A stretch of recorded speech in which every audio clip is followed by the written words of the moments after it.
छठ में न राजा जी तनी को नहीं ठीक कहनी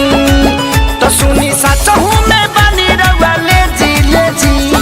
राजा करे जा बोली उखिया ले आवे खाती के करा के भेजी राजा करे जा बोली उखिया ले आवे खाती के करा के भेजी।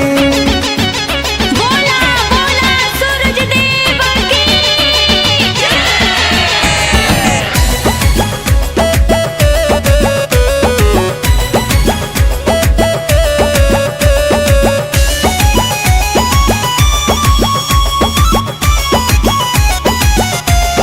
घरवा में बानिया माजी पुरनिया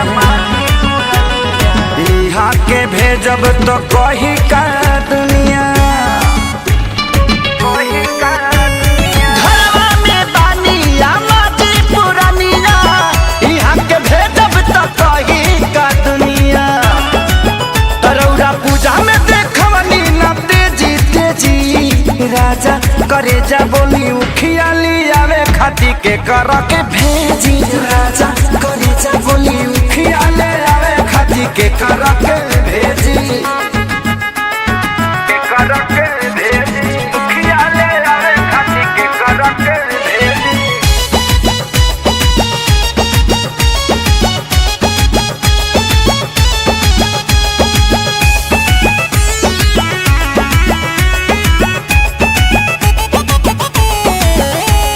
सैया खेसारी बड़ी बरता खीस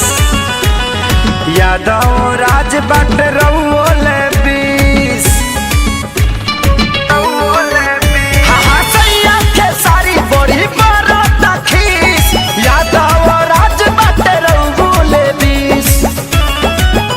हारी कोई हमें करके ओ जी राजा करे जा बोली उखिया ले आवे खाती के करा के भेजे राजा करे जा बोली उखिया ले आवे खाती के करा के भेजी।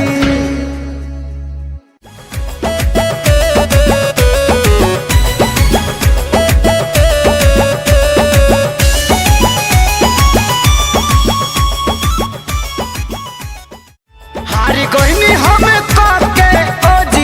जी राजा करे जा बोली उखिया ले आवे खाती के करा के भेजे राजा करे जा बोली उखिया ले आवे खाती के करा के भेजे।